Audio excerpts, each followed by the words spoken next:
నమస్తే జిఎన్ఆర్ టీవీకి స్వాగతం. బులెటిన్ల ముందుగా హెడ్లైన్స్ చూద్దాం.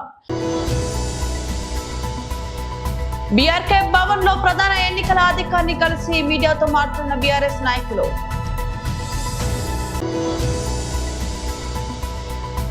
వైఎస్ఆర్సీపీ నాయకులు ప్రెస్ మీట్.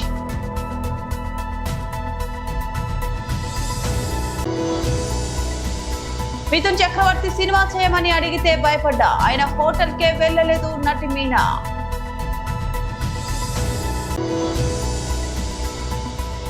మత్స్యకారుల అభివృద్ధికి పెద్దపీట, మెదక్లో చేప పిల్లల విడుదల. బీఆర్కే భవన్ లో ప్రధాన ఎన్నికల అధికారిని కలిసి మీడియాతో మాట్లాడిన బీఆర్ఎస్ నాయకులు. రైస్ కుక్కర్లు గ్రైండర్లు పంచుతా ఉంటే స్థానిక ఎన్నికల అధికారులు చోద్యం చూస్తా ఉన్నారు.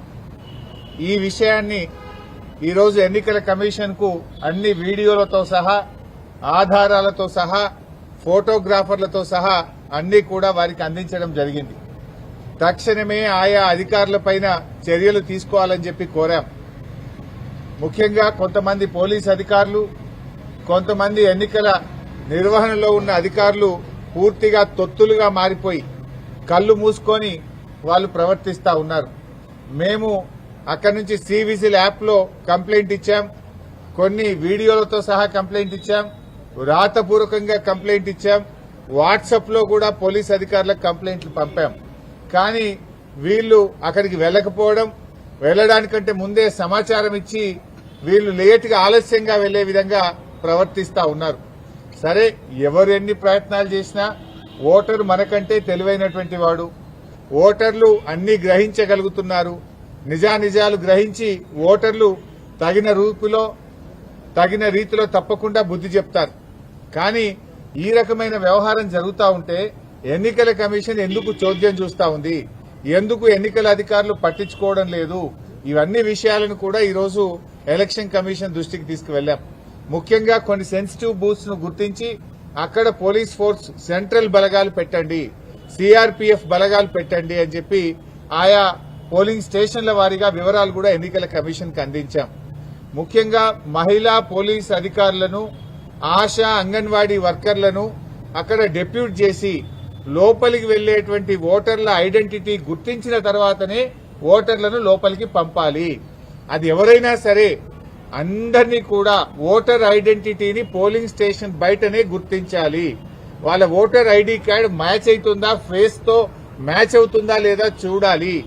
ఓటర్ ఐడి గుర్తించకుండా ఓటర్లను పోలింగ్ స్టేషన్ లోకి పంపకూడదు. మహిళలను గుర్తించడానికి ప్రత్యేకంగా ఒక కౌంటర్ పెట్టండి.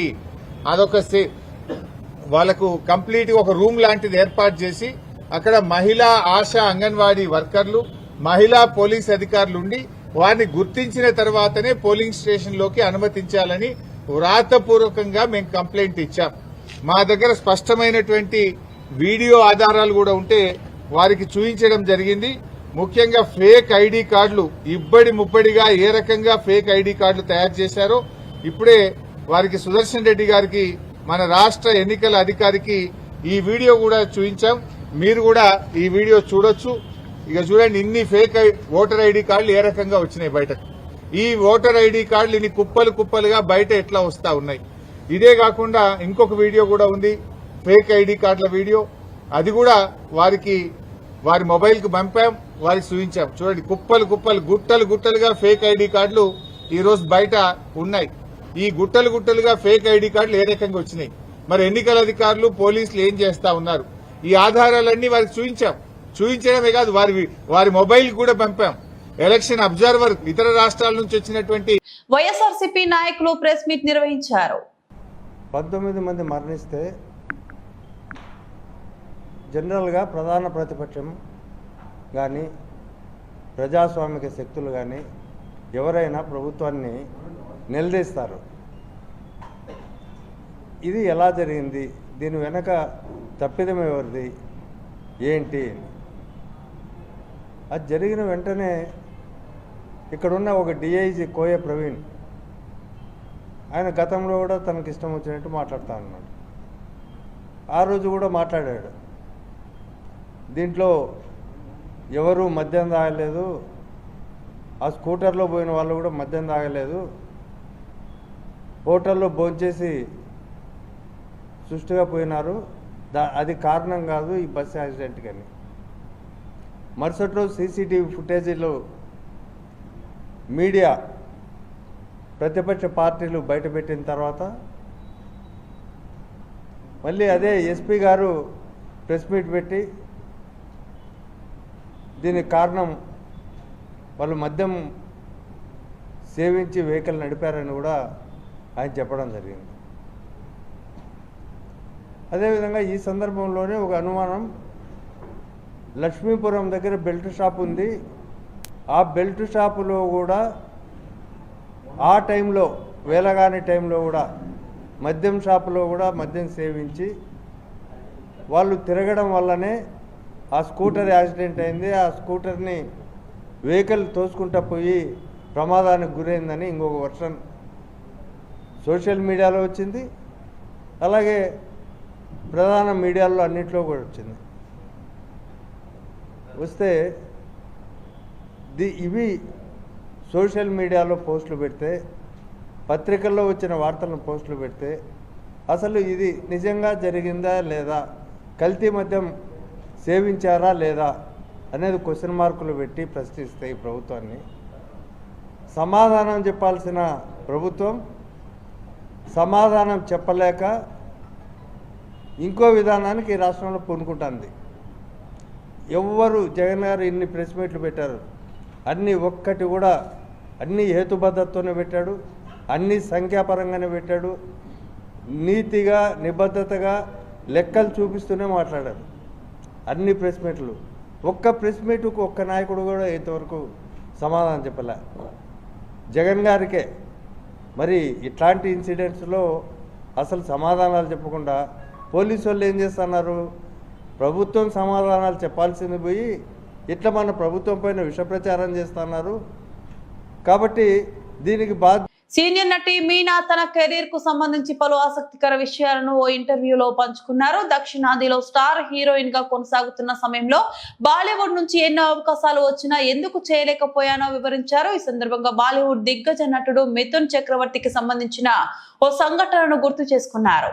ఆ రోజుల్లో షూటింగుల కోసం ఊటీకి తరచూ వెళ్లేదాన్ని. అక్కడ మిథున్ చక్రవర్తి గారికి ఒక హోటల్ ఉండేది. నేను ఎప్పుడు వెళ్ళినా అక్కడే బస చేసేదాన్ని. నేను హోటల్ కు వచ్చిన ప్రతిసారి ఆయన నా గది దగ్గరకు వచ్చి నాతో సినిమా ఎప్పుడు చేస్తావు అని అడిగేవారు. కానీ డేట్లు సర్దుబాటు కాక నేను ఒప్పుకోలేకపోయేదాన్ని. ఆయన అలా పదే పదే అడగడంతో ఒకానొక దశలో ఆ హోటల్ కు వెళ్లాలంటేనే భయపడేదాన్ని. ఆ తర్వాత నుంచి నా వాళ్లకు ఆ హోటల్లో రూమ్ బుక్ చేయవద్దని చెప్పేదాన్ని. అంత పెద్ద స్టార్ హీరో అన్నిసార్లు అడిగినా చేయలేకపోయినందుకు చాలా బాధపడ్డాను అని మీనా చెప్పుకొచ్చారు. తాను హిందీ చిత్ర పరిశ్రమకు దూరంగా ఉండటానికి గల కారణాలను కూడా ఆమె వివరించారు. తెలుగు తమిళ భాషలో నేను అత్యంత బిజీగా ఉన్న సమయంలోనే హిందీ నుంచి అవకాశాలు వచ్చాయి. ఒక్కోసారి రోజుకు 4 సినిమాల షూటింగ్లలో పాల్గొనేదాన్ని. తినడానికి నిద్రపోవడానికి కూడా సమయం ఉండేది కాదు. అలాంటి సమయంలో బాలీవుడ్ సినిమా చేయడం నా వల్ల కాలేదు. అంతేకాకుండా బాలీవుడ్ సినిమాల షూటింగ్ కు చాలా సమయం పడుతుందని, అనుకున్న సమయానికి పూర్తి కావని అప్పట్లో అందరూ నన్ను భయపెట్టారు. దాంతో అటువైపు చూడాలన్న ఆలోచన కూడా చేయలేదు అని మీనా తెలిపారు. కాగా మీనా తన సుదీర్ఘ కెరీర్ లో పర్దా హై పర్దా అనే ఒక హిందీ సినిమాలోనే నటించడం గమనార్హం. దక్షిణాది భాషల్లో మాత్రం ఆమె అగ్రతారగా ఎంతో కాలం ప్రేక్షకులను మెప్పించారు. మహబూబ్ నగర్ జిల్లా హన్వాడ మండలంలోని సర్వే నెంబర్ 718లో గల 633 ఎకరాల భూమి లేని పేదలకు పంచాలని హైకోర్టు ఉత్తర్వులను బేఖదారు చేస్తున్న ప్రభుత్వ అధికారులు పై నేడు కలెక్టర్ ఆఫీస్ ముట్టడి. మీరు సరే సరే సరే జెండాలు అందరూ పట్టుకోండి. ఇట్లా వెనక్కి జరుగు. అమలుపరచాలి హైకోర్టు ఉత్తర్వులను వెంటనే. అమలుపరచాలి హైకోర్టు ఉత్తర్వులను వెంటనే. సర్వే నిర్వహించాలి 718 సర్వే నెంబర్ పై వెంటనే. హద్దులు నిర్ణయించాలి 718 సర్వే నెంబర్ పై వెంటనే. పట్టాలు ఇవ్వాలి 718లో భూమి లేని వ్యవసాయ కూలీలకు వెంటనే. పట్టాలు ఇవ్వాలి 718 సర్వే నెంబర్లో భూమి లేని పేదలకు వెంటనే. 633 ఎకరాలను వర్ధిల్లాలి. వ్యవసాయ కూలీల ఐక్యత పంపిణీ చేయాలి. ప్రభుత్వం మిగులు భూములను వెంటనే భూమి లేని పేదలకు వెంటనే వర్ధిల్లాలి. మట్టగల్ల వెంకటయ్య నేను తెలంగాణ వ్యవసాయ వృత్తిదారుల యూనియన్ రాష్ట్ర ప్రధాన కార్యదర్శి. అన్వాడ మండల కేంద్రంలో 718 సర్వే నెంబర్లో ప్రభుత్వ మిగులు భూమి ఉందని చెప్పి గత 17 సంవత్సరాల నుండి వ్యవసాయ వృత్తిదారుల యూనియన్ ఆధ్వర్యంలో పలు రకాల ఫిర్యాదులు ప్రభుత్వానికి చేసి దాని మీద భూమి లేని పేదలకు పంచాలని చెప్పేసి మరి ఈ యొక్క కార్యక్రమాన్ని నడిపించడం జరుగుతుంది 17 సంవత్సరాల నుండి. అయితే దాంట్లో కొంత ఫుడ్ ప్రాసెస్ కంపెనీకి ప్రభుత్వమే ఇచ్చినట్లు సూచించింది. అయితే ఫుడ్ ప్రాసెస్ కంపెనీకి పోగా మిగతాది 633 ఎకరాల భూమి ఉంది, ఇది భూమి లేని పేదలకు ఇవ్వాలని చెప్పేసి జనవరిలో హైకోర్టులో బాధితుల తరఫున పిల్ చేయడం జరిగింది. కానీ హైకోర్టు ఉత్తర్వులు ఏమిచ్చిందంటే 4 నెలల లోపల, జనవరి 9 తారీఖు నాడు వచ్చింది, 4 నెలల లోపల ఆ 718 సర్వే నెంబర్పై సర్వే నిర్వహించి హద్దులు నిర్ణయించి ఆ మిగులు భూమిని భూమి లేని పేదలకు పట్టాలు ఇవ్వాలని చెప్పేసి హైకోర్టు ఉత్తర్వులు ఉన్నప్పటికీ పలుసార్లు కలెక్టర్ గారికి ఫిర్యాదు చేసినా కూడా ఫలితం లేకపోయింది. అధికారులు నిర్లక్ష్య వైఖరి వహిస్తున్నారు. వెంటనే ఇప్పటికైనా అధికారులు స్పందించి 718పై సర్వే నిర్వహించి 633 ఎకరాల్లో అర్హులైనటువంటి భూమి లేని వ్యవసాయ కూలీలకు పట్టాలు ఇవ్వాలని చెప్పేసి తెలంగాణ వ్యవసాయ వృత్తిదారుల యూనియన్ ఆధ్వర్యంలో ఈరోజు కలెక్టర్ కార్యాలయం ముందు ధర్నా నిర్వహించడం అనేది జరిగింది. అధికారులు ఇప్పటికైనా చొరవ తీసుకొని వెంటనే సమస్యను పరిష్కరింపజేయాలని చెప్పేసి ఈ సందర్భంగా ప్రభుత్వాన్ని డిమాండ్ చేస్తున్నాం. వర్ధిల్లాలి వ్యవసాయ కూలీల ఐక్యత. హైకోర్టు ఆర్డర్లు ఇచ్చినా కానీ మరి ఎందుకు వీళ్ళు దాన్ని అమలు పరచడం లేదు? నిర్లక్ష్య వైఖరి ప్రభుత్వము, వాళ్ళు రెవెన్యూ అధికారులు ఈరోజు ఎక్కడ కూడా చూడినా వీళ్ళు అంతా కూడా అధికారుల నిర్లక్ష్య వైఖరి ఎందుకు జరుగుతుందంటే దీనికి సంబంధించిన ఎక్కడో ఒక లింకు, పొలిటికల్ లింకు ఇంప్లెన్స్ అయి ఉంటుంది. దాని నుండి వాళ్ళు నిమ్మకు నీరెక్కినట్లు ఉంటారు. అయితే గౌరవ ఎమ్మెల్యే గారు కూడా దీనిపైన వారే స్వయంగా దీనిపైన చర్య తీసుకొని ఇది పట్టాలు పేదోళ్ళకు పట్టాలు ఇస్తే మనకు బాగుంటుంది అని చెప్పేసి వారు కూడా వ్యతిరేకంగా లేరు. వారు కూడా దీనికి అనుకూలంగానే ఉన్నప్పటికీ కూడా మరి అధికారుల నిర్లక్ష్యం అనేది ఇక్కడ ప్రత్యేకంగా కనిపిస్తుంది.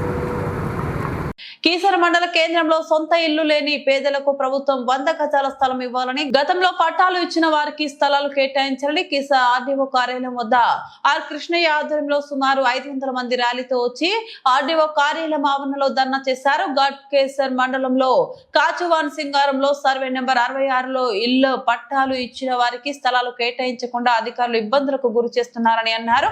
స్థలాలు కేటాయించాలని 100 మందితో ఆర్డీఓ కార్యాలయం వద్ద ధర్నా నిర్వహించారు. సర్వే నెంబర్ 66 గట్కేసర్ మండలం కాచువాను సింగారంలో 1500 మందికి పట్టాలు ఇచ్చి పొజిషన్ ఇవ్వకుండా రెవెన్యూ అధికారులు ఇబ్బందులకు గురి చేస్తున్నారని బాధితులు ఆవేదన వ్యక్తం చేస్తున్నారు.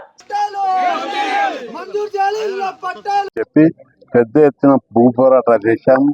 అప్పుడు కలెక్టరు, ముఖ్యమంత్రి స్పందించి, చంద్రబాబు ముఖ్యమంత్రి ఉంటే స్పందించి మీ భూమి లేని వాళ్ళందరినీ సర్వే చేసి, ఇల్లు లేని వాళ్ళని సర్వే చేసి వాళ్ళకి ఇళ్ల పట్టాలు మంజూరు చేయాలని ఆదేశాలు ఇస్తే అప్పటి కలెక్టర్ అజయ్ జైన్ గారు, సర్వే రవిచంద్ర వాళ్ళందరూ సర్వే చేసి వీళ్ళందరికీ అనేక చోట్ల, ఇక్కడనే తట్టెనారం, ఇతర ప్రాంతాల లోపల న్యూ ఆఫీస్పేట్, సూరారం, అక్కడ చాలా చోట్ల వేలాది మందికి సర్వే చేసి పట్టాలు ఇచ్చారు.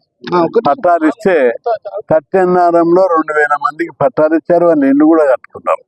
కానీ ఇక్కడ కాచువన్ సింగారంలో ఇచ్చినటువంటి పట్టాలకు పొజిషన్ మీద పోయే టైం లోపల అక్కడ కొందరు లోకల్ వ్యతిరేకం చేస్తే ఆగాయి. ఆ తర్వాత కోర్టుకు పోయారు, కోర్టులో కూడా గెలిచారు వీళ్ళు పట్టాలు. కాబట్టి వీళ్ళకి ఇమ్మీడియట్ గా పొజిషన్ ఇవ్వాలని ఈరోజు డిమాండ్ చేస్తున్నాం. దాదాపు 1.5 year నుంచి మంత్రి గారు ఒప్పుకున్నారు, కలెక్టర్ గారు ఒప్పుకున్నారు, రెవెన్యూ అధికారులు జాప్యం చేస్తున్నారు. అందుకే ఆర్డీఓ గారితో మాట్లాడి ఈ ఇళ్ల పట్టాలు ఉన్నటువంటి వాళ్ళని గుర్తించి వాళ్ళకి ప్రభుత్వ జాగాలు ఇవ్వమంటున్నాం. ఎవరి జాగాలు కబ్జా జాగాలు లేదా భూస్వాములై దోసుకొని కొట్టేలా కొట్టి ఇవ్వమంటారేం? ప్రభుత్వ జాగాలు ఉన్నాయాడ? ఆల్రెడీ కాచువన్ సింగారంలో ఉంది, దానికి పట్టాలు ఇచ్చారు. అదే సర్వే నెంబర్లు ఉన్న జాగా, దానికి పట్టాలు ఇచ్చిండ్రు. ఆ పట్టాలు చూసి వాళ్ళందరికీ భూములు పొజిషన్ ఇవ్వాలి. ఇది న్యాయమైన డిమాండ్. భూ కబ్జాదారుల కొమ్ము కాస్తే మాత్రం ఎట్టి పరిస్థితులు వదిలేదు. ఇళ్ల పట్టాలు ఉన్న వాళ్ళకి మాత్రం భూమి ఇచ్చే వరకు కూడా ఎవరిని వదిలిపెట్టేది కూడా లేదని చెప్పి ప్రభుత్వాన్ని హెచ్చరిస్తున్నాం. ఒక్కొక్కడు 100 ఎకరాలు కబ్జా పెట్టిన వాళ్ళతో పక్కకు పెట్టడానికి శాతనైతే లేదు ప్రభుత్వానికి. 60 గజాల జాగా ఇల్లు లేని పేదలు, కూలినాలు చేసుకొని బతికేటోళ్ళు, వాళ్లకు ఓ చిన్న గుడిసేసుకొని చిన్న ఇల్లు కట్టుకొని, ఒకవైపు ఇందిరమ్మ ఇళ్ళ పేరు మీద ముఖ్యమంత్రి రేవంత్ రెడ్డి గారు బ్రహ్మాండంగా ఇల్లు కట్టిస్తున్నారు. 5 లక్షలు ఇచ్చి ఇక్కడ గత ప్రభుత్వాలు ఇచ్చినటువంటి జాగిస్తే ముఖ్యమంత్రి రేవంత్ రెడ్డి గారు ఖచ్చితంగా వీళ్ళకి ఇల్లు కట్టేయడానికి సిద్ధంగా ఉన్నాడు. ఆ విషయం ముఖ్యమంత్రి దృష్టికి కూడా తీసుకుపోతాం. వాళ్ళందరూ పొంగులేటి శ్రీనివాసరెడ్డి గారిని ముఖ్యమంత్రి గారు సుముఖంగా ఉన్నారు వాళ్ళకి ఇవ్వడానికి. కింద ఉన్న రెవెన్యూ అధికారులే జాగాలు ఇవ్వడానికి ఎందుకు సందేహిస్తున్నారో ఒకసారి మాట్లాడిన తర్వాత నేను చెప్తాను. మెదక్ జిల్లా మత్స్యకారుల ఆర్థిక అభివృద్ధి ఉపాధి కోసం ప్రభుత్వం పలు కార్యక్రమాలు చేపడుతుందని మెదక్ ఎమ్మెల్యే మైనంపల్లి రోహిత్ రావు అన్నారు. రాజ్పల్లి మల్కాజ్పూర్ తండా కొంటూరులో పర్యటించిన ఆయన స్థానిక ప్రజలతో సమావేశమయ్యారు. ఈ సందర్భంగా మాట్లాడుతూ ప్రభుత్వం 35,000 కోట్ల రుణమాఫీ చేసి రైతులను ఆదుకుందని తెలిపారు. ఇందిరమ్మ ఇల్లు, గృహలక్ష్మి, మహాలక్ష్మి పథకాలు ప్రజల జీవితాలను మార్చుతున్నాయని అన్నారు. మత్స్యకారుల సంక్షేమంలో భాగంగా ఉచిత చేప పిల్లల పంపిణీ కార్యక్రమం కొనసాగుతుందని అన్నారు.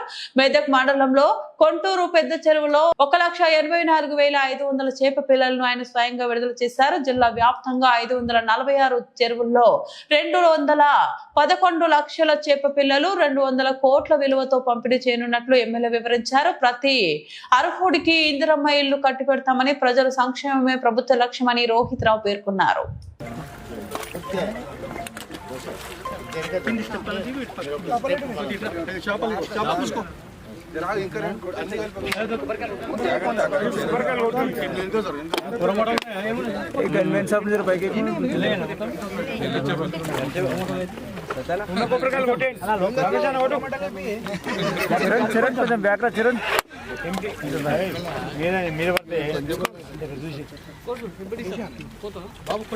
మత్స్యకారులను అభివృద్ధి చేసుకుంటూ రైతులను అభివృద్ధి చేసుకుంటూ వచ్చిన వెంటనే అందరూ కూడా రైతులు బాగుండాలనే ఒక ఉద్దేశంతో రైతు రుణమాఫీ చేయడం జరిగింది. 22,000 కోట్లతోటి రైతు రుణమాఫీ ఏకకాలంలో చేయడం జరిగింది అని చెప్పి తెలియజేసుకుంటా ఉన్నా. ఇవన్నీ కూడా మరి మీకోసమే చేస్తా ఉన్నాం. మరి గత ముఖ్యమంత్రి, ఇంతకు ముందు ఉన్న ముఖ్యమంత్రి మొత్తం కూడా అప్పుల పాలు చేసి మొత్తం అవినీతి అరాచకం చేసి మరి గయమైపోయింది. అట్లాంటి పరిస్థితుల్లో కూడా మరి మనం ప్రజలకు ఇచ్చిన మాట తప్పొద్దు, ప్రజల అభివృద్ధి కోసం మనం పనిచేయాలనే ఉద్దేశంతో ఇవన్నీ కార్యక్రమాలు కూడా మనం చేసుకుంటూ ముందుకు పోతా ఉన్నాం. ఫ్రీ కరెంట్ కానివ్వండి, ఫ్రీ బస్సు కానివ్వండి, సన్న బియ్యం కానివ్వండి, ఇందిరమ్మ ఇల్లులు కానివ్వండి, రైతు రుణమాఫీ కానివ్వండి, ఇవన్నీ కూడా మరి మీకోసమే కదా చేసేది. ఇవన్నీ కూడా మరి మీ అభివృద్ధి, మీ సంక్షేమం కోసమే చేస్తా ఉన్నాం. కాబట్టి మరి మీ ఆశీర్వాదం, మీ దీవెన, దయ ఎప్పుడు ఇట్లనే ఉండాలి నా మీద. పిల్లలు కాబట్టి చేప పిల్లలు అన్ని చెరువులలో వదలడం జరుగుతుంది. లాస్ట్ టైం 50% ఇచ్చినాం కాబట్టి కొద్దిగా అందరు నారాజు ఉండే. ఈసారి మొత్తం కూడా ఫండ్స్ బాగా వచ్చింది మన మత్స్యశాఖకు. కాబట్టి మనకు అన్ని చెరువులలో, కుంటలు, చెరువులు అన్నిట్లలో వేస్తామని ఈ సందర్భంగా తెలియజేస్తూ, ఇక్కడ ఈ వేదికను అరేంజ్ చేసినటువంటి మన మత్స్యశాఖ ఏడీ మల్లేశం గారికి, మరి ఈ వేదిక పైన ఉన్నటువంటి హనుమంతన్న గారికి, మరి పెద్దలు గౌరవనీయులు మా మత్స్యశాఖ చీఫ్ ప్రమోటర్ రామకృష్ణన్న గారికి, మరి మా తోటి డైరెక్టర్లు అంజన గారు, అందరు కూడా వేదిక పైన అందరి పేర్లు చెప్పాలంటే చాలా సేపు అవుతుంది. కాబట్టి ఇక్కడ వచ్చినట్టు విలేకరులు మరి మా మత్స్య కుత్బుల్లాపూర్ నియోజకవర్గం దుండిగల్ పోలీస్ స్టేషన్ పరిధిలోని గ్రీన్ హిల్స్ కాలనీలో జరిగిన హత్య కేసును పోలీసులు 12 గంటల్లో ఛేదించారు. అద్దెకు ఉంటున్న ఇంటి యాజమాని బోయా కిషన్ తో మృతురాలు స్వాతికి అక్రమ సంబంధమే హత్యకు కారణమని పోలీసులు తెలిపారు. స్వాతి తనను పెళ్లి చేసుకోవాలని పదే ఒత్తిడి తేవడంతో ఆమెను అడ్డు తొలగించుకోవడానికి బోయా కిషన్ తన మేనల్లుడు రాజేష్ మరియు అతని వద్ద పనిచేసే వంశీలను హత్య చేయమని ప్రేరేపించినట్లు పోలీసులు వెల్లడించారు. నిన్న ఉదయం సుమారు 6 గంటల సమయంలో Dundigal police station green hills కాలనీలో ఒక మర్డర్ జరిగిన సమాచారం వచ్చింది. అక్కడ పోయి చూసరికే స్వాతి సుమారుగా 27 ఇయర్స్ ఏజ్ ఉంటుంది. తన ఇంట్లోనే, కిరాకున్న ఇంట్లోనే బెడ్ పైన రోడ్ కట్ చేసి చనిపోయినది అక్కడ. ఆ తర్వాత ఎవరైనా వెరిఫై చేసుకున్న తర్వాత వాళ్ళ బంధువులందరూ కూడా, వాళ్ళ మదర్కి, వాళ్ళందరికీ ఇన్ఫార్మ్ చేసిన తర్వాత 12:10 మాకు దరఖాస్తు తీసుకోవడం జరిగింది. కేసు రిజిస్టర్ చేసినాము. పోస్ట్ మార్టం చేసి డెడ్ బాడీ కూడా వాళ్ళకి హ్యాండ్ ఓవర్ చేయడం జరిగింది. ఆ తర్వాత ఈ మర్డర్ ఎవరు చేశారని చెప్పేసి దాంట్లో విచారించి ఇన్వెస్టిగేషన్ తెలిసిన తర్వాత ఆమెకు అక్రమ సంబంధం ఉన్నటువంటి బోయ కిషన్ జగీర్గుట్లో ఉంటాడు. Native of Kurnool. గత 34 సంవత్సరాల నుంచి అక్కడే సెటిల్ అయి ఉంటున్నాడు. తన యొక్క మేనల్లుడు, తనకు సొంత మేనల్లుడు రాజేష్ దగ్గర పనిచేసే వంశీ, వీళ్ళిద్దరు కలిసి డైరెక్ట్గా నేను మార్నింగ్ ఆమె ఇంటి దగ్గరికి వెళ్ళి థ్రోట్ కట్ చేసి చేయడం జరిగింది. దీనంతటి కారణం ఏంటంటే ఆ చనిపోయిన మహిళకి బోయ కిషన్ అనే వ్యక్తికి ఇద్దరి మధ్యలో కూడా అక్రమ సంబంధం ఏర్పడింది. ఆ అక్రమ సంబంధం లీడ్ చేసి ఇద్దరి మధ్యలో ఘర్షణ వల్ల రెండో మ్యారేజ్ నన్ను చేసుకోకుండా ఇబ్బంది పెట్టని చెప్పడం వల్ల ఈ మర్డర్ తన యొక్క సొంతమైన వాళ్ళ ద్వారా మర్డర్ చేయడం జరిగింది. ఆ విషయం వాళ్ళ ఇంట్లో తెలిసి ఇంట్లో గొడవలు జరిగినాయి. దానివల్ల ఈ మర్డర్ చేసినారు. దాంట్లో నిన్న సాయంత్రం 3 అరెస్ట్ చేశాము. 3 దగ్గర నుంచి 3 సెల్ ఫోన్లు, ఒక ఐటెన్ కారు, ఒక కత్తి కూడా సీజ్ చేయడం జరిగింది. బులెటిన్ ముగించే ముందు మరోసారి హెడ్లైన్స్ చూద్దాం. బీఆర్కే భవన్ లో ప్రధాన ఎన్నికల అధికారిని కలిసి మీడియాతో మాట్లాడిన బీఆర్ఎస్ నాయకులు.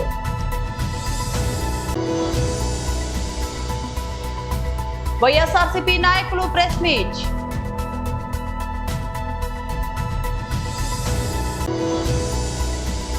మిథున్ చక్రవర్తి సినిమా చేయమని అడిగితే భయపడ్డా, ఆయన హోటల్ కే వెళ్లలేదు నటి మీనా.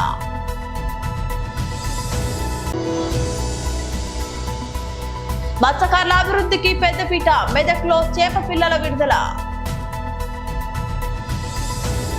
ఇవి బులెటిన్ అప్డేట్స్. మరో బులెటిన్ లో మళ్ళీ కలుద్దాం. అంతవరకు సెలవు. నమస్తే.